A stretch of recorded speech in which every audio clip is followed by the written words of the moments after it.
Je trouve qu'on ne parle pas assez, c'est dommage. On se voit le matin avant de partir au travail, le soir on se dit au revoir et puis on n'a jamais pris le temps de discuter. Moi je rentre chez moi, le soir, j'allume la télé, je regarde la télé, terminé, au revoir. On n'est pas très solidaires entre nous, c'est pas un bon voisinage. On dirait qu'on devient sauvage. Je trouve ça ridicule.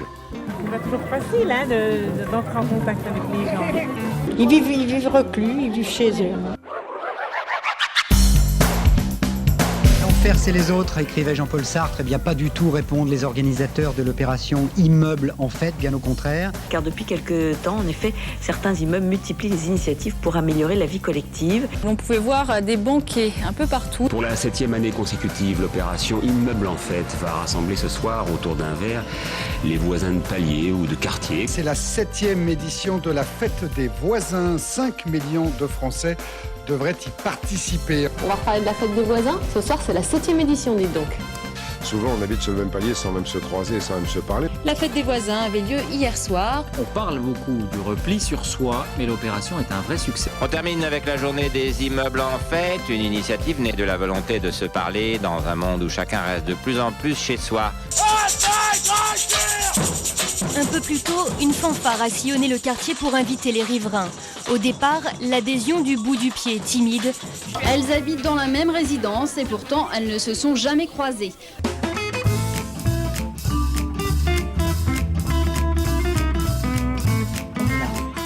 L'année dernière, on s'y était pris trop tard. Alors cette année, on a sauté sur l'occasion et voilà, on a eu des affiches, on a eu des kits par la mairie, la municipalité, qui nous ont prêté des bancs, enfin, qui ont participé aussi, la logistique, quoi.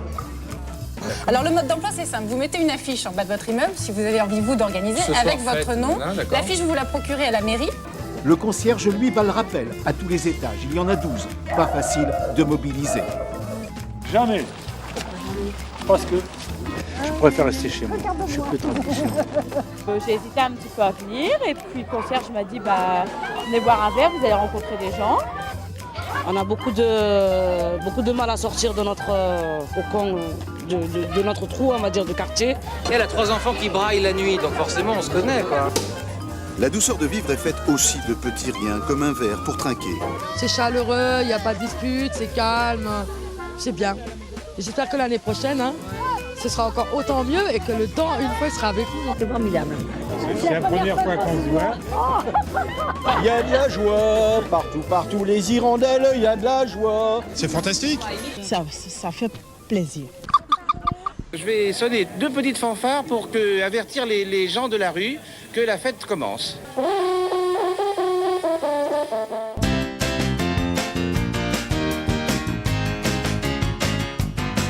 Bon appétit! Un petit coup, c'est nous. Des liens secrets ont fait de jolies rencontres. Pour certains, c'est comme ça que tout a commencé. En fait, mon papa, il habitait en face. Et ma maman avec ma mamie au 5e étage, ici. Et donc, ils se sont rencontrés et m'ont eu. Qu'est-ce qui a changé en 7 ans depuis que vous avez lancé avec Paris d'Amis votre première Fête des voisins? D'abord l'ampleur, je suis un peu surpris, 6 millions de participants sur toute l'Europe, avec des mairies comme Rome, Athènes, Luxembourg, Dublin, Bruxelles, Lisbonne partenaires. Ça prouve aussi, dans un monde un peu triste, regardez la météo ou l'actualité, c'est pas très joyeux, que les gens ont envie de partager quelque chose ensemble. La nuit commence, il est vraiment temps de fêter l'événement. Le parking se transforme en parquet de danse, ambiance bal populaire. Je suis toujours avec des jeunes et là de rencontrer des personnes plus âgées, pour moi ça me fait chaud au cœur et je trouve que c'est bien. Programme de la soirée discothèque. C'est comme pour une famille.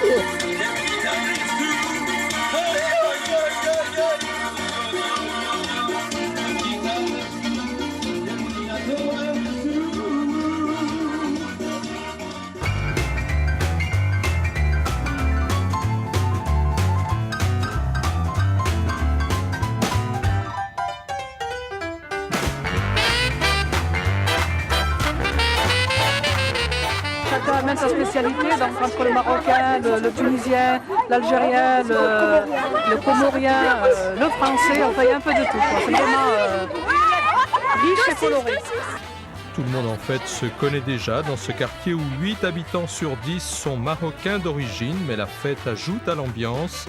On parle d'amitié, on parle de voisinage, il y en a qui parlent des problèmes aussi, il y en a qui parlent de... L'idée, c'est qu'ils voient aussi qu'il y a des choses positives et qu'ils peuvent être acteurs dans des choses positives sur leur quartier. Le gros problème qui se pose actuellement, c'est l'individualité. Et je pense que tant que les gens n'auront pas compris qu'un problème partagé à 2 ou à 3 est moins difficile à supporter que tout seul. Peu importe la vie sociale des gens, leur niveau social ou autre, les gens, on peut passer un moment ensemble agréablement, sans rien attendre en retour, passer un moment ensemble tout simplement.